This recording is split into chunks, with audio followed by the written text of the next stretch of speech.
Assalamualaikum warahmatullahi wabarakatuh. Halo everyone.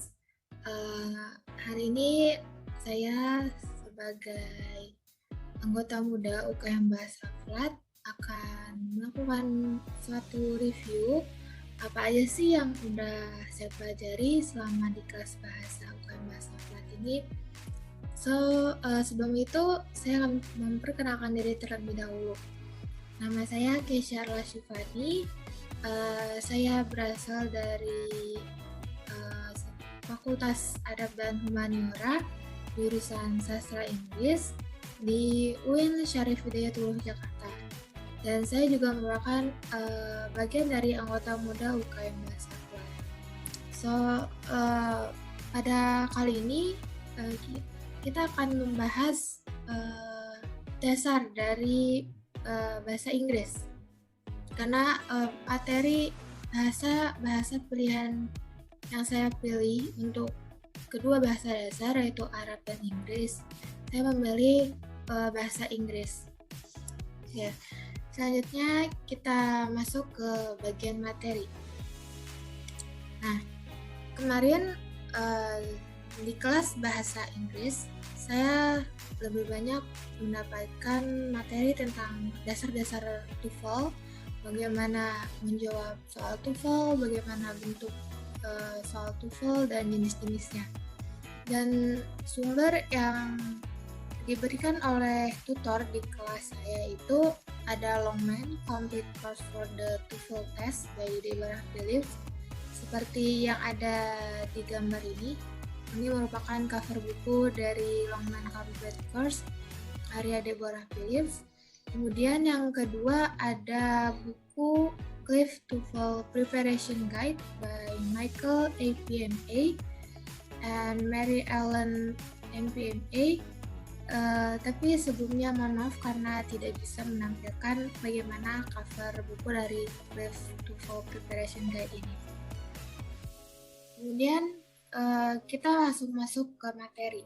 Materi apa aja sih yang saya dapat selama kelas bahasa Inggris kemarin? Yang pertama yaitu ada part of speech atau types of word. Seperti yang kita tahu, part of speech itu ada 8, diantaranya sebagai berikut.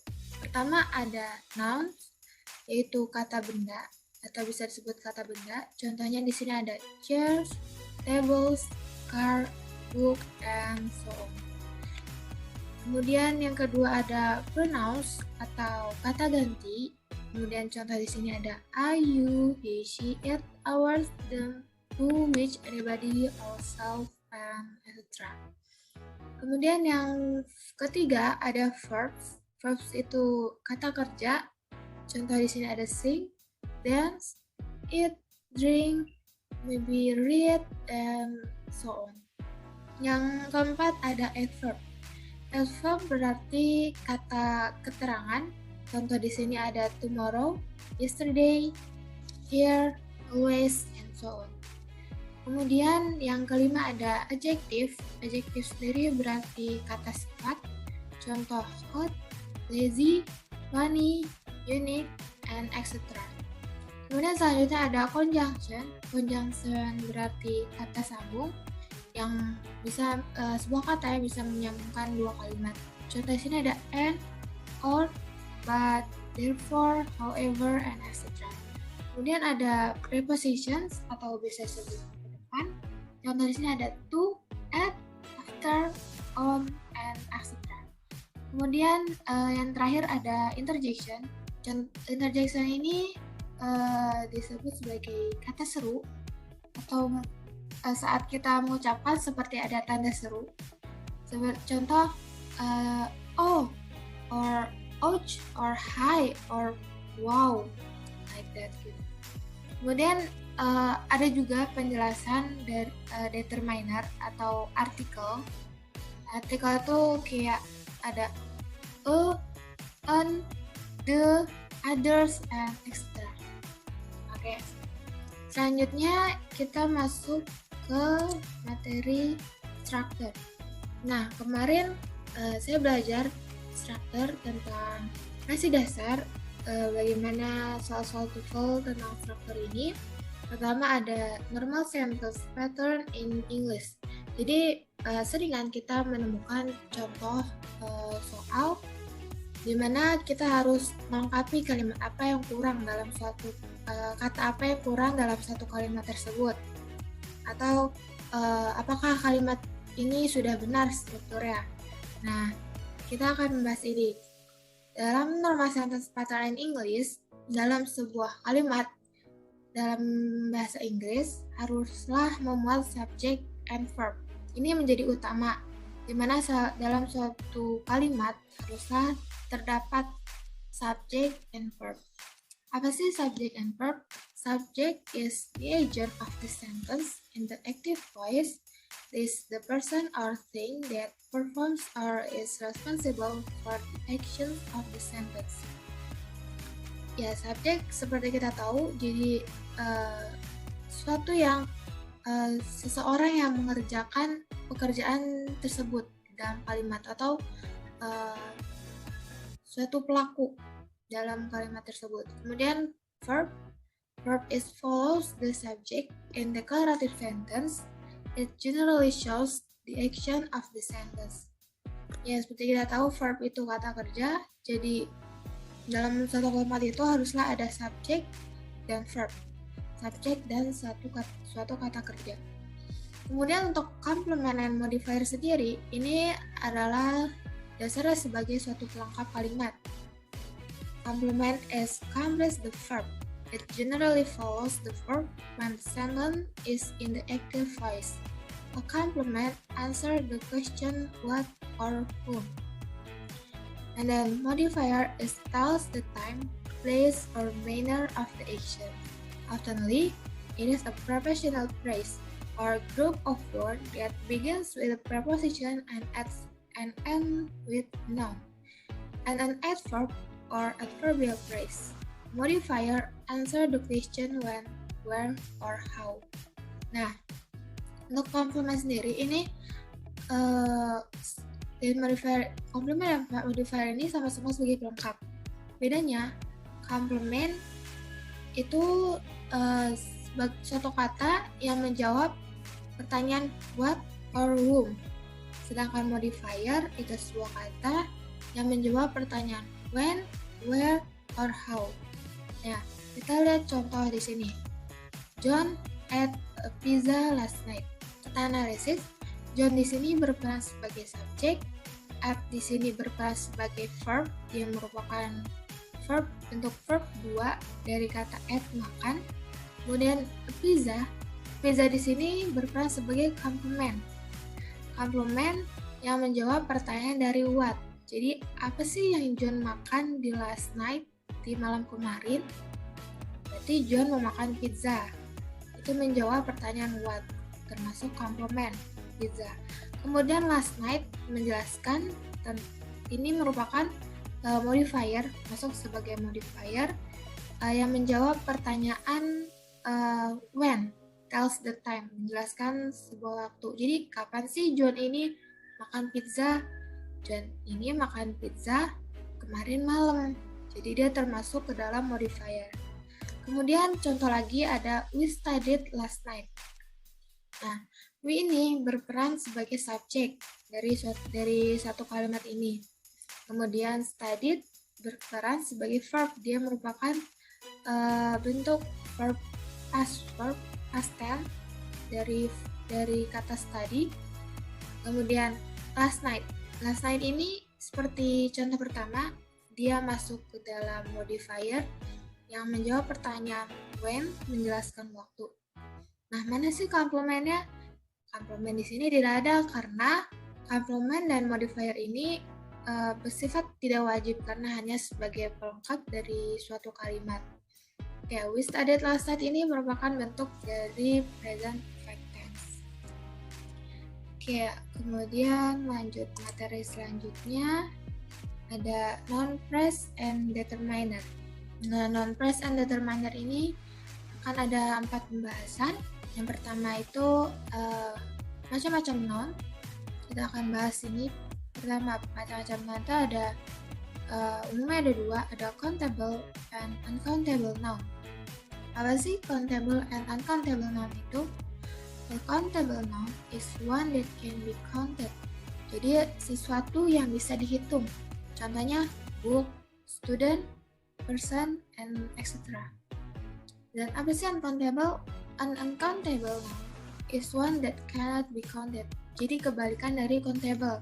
Ini merupakan benda yang tidak bisa dihitung. Contohnya milk, water, and sugar. Kenapa sih tidak bisa dihitung? Karena kita tidak mungkin untuk menghitung susu ataupun air ataupun gula secara satu-satu. Satu-satu itu tidak mungkin seperti 1 buku, 2 buku, 3 buku.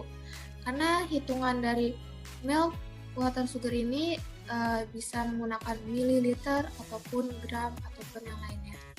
Ya, itu perbedaannya. Kemudian di sini terdapat tabel. Some determinants can be used only with countable or uncountable nouns, while other can be used with either. Jadi ada beberapa artikel seperti yang sebutkan artikel itu ada atau an atau other atau yang lainnya. Nah, tabel sini menjelaskan artikel yang bisa digunakan dalam countable, ada juga yang bisa digunakan di dalam uncountable, ada juga yang bisa digunakan di dalam keduanya, di countable ataupun uncountable. Seperti lot of ini. Lot of berfungsi, lot of bisa masuk ke dalam countable maupun uncountable. Sementara yang a few hanya masuk ke dalam countable. Kalau uncountable kita lebih menggunakan little. Oke, selanjutnya yaitu materi tentang and an. Dan an. Or an can present only singular countable nouns. They mean one. They can be used in a general statement or to introduce a subject which has not been previously mentioned. Jadi, and an ini hanya bisa digunakan untuk singular countable nouns. Satu benda yang masuk ke dalam countable bisa dihitung. Dia hanya berarti satu benda. Kemudian dan digunakan hanya untuk general statement.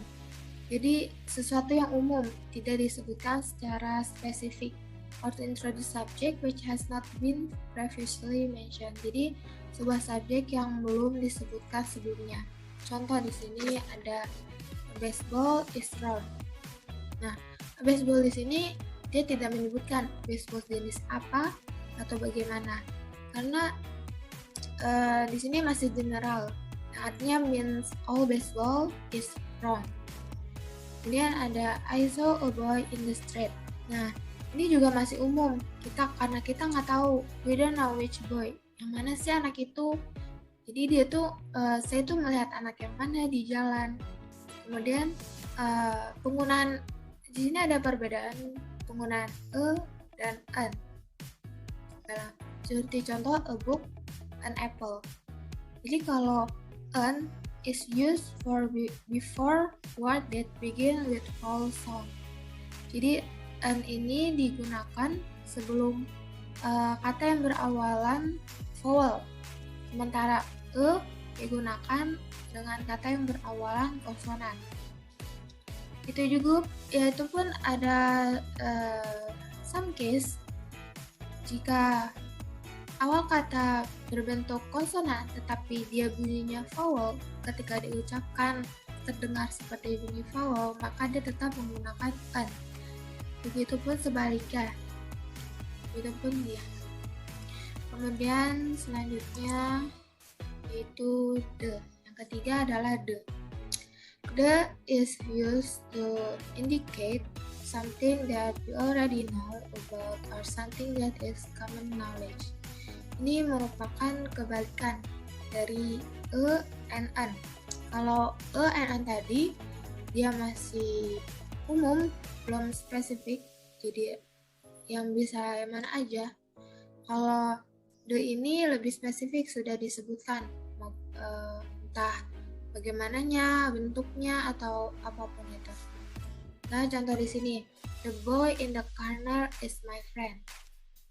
Nah, The boy di sini tidak seperti the boy yang di contoh e and an.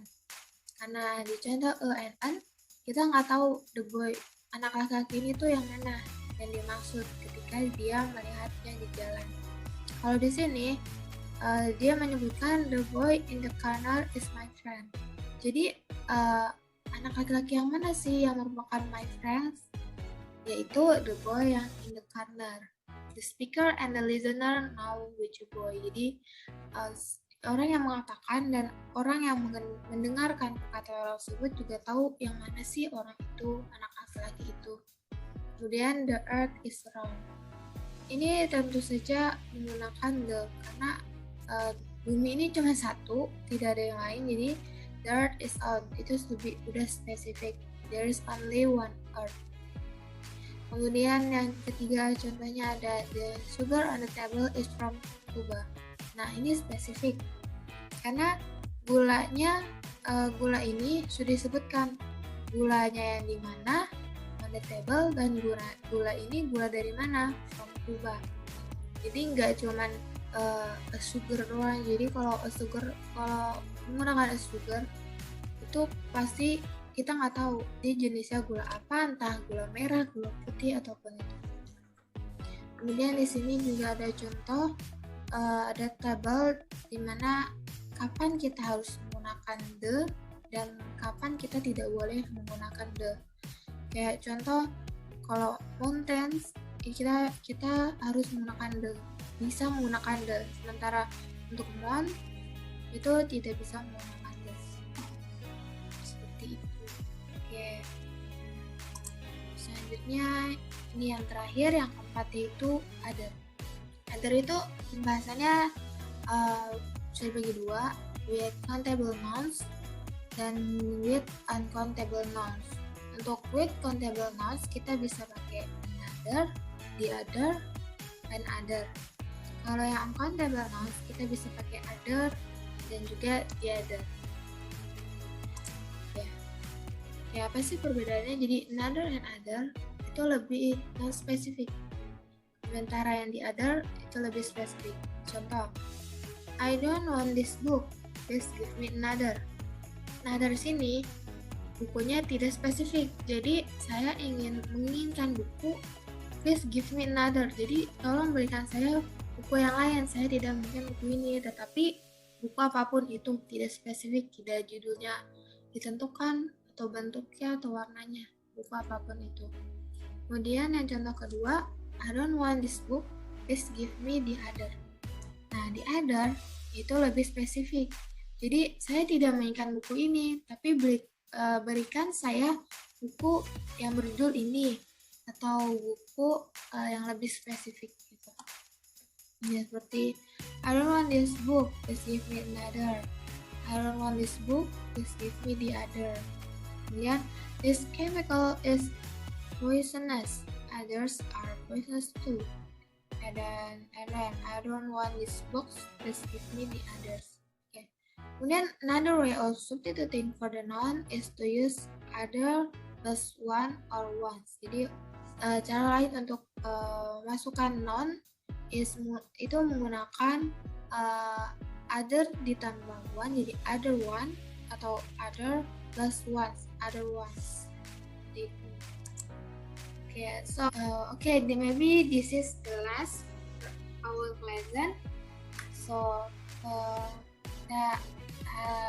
mudah-mudahan ini bisa dapat dimengerti dan penjelasannya cukup jelas. So thank you very much for the lesson. Assalamualaikum warahmatullahi wabarakatuh. Bye.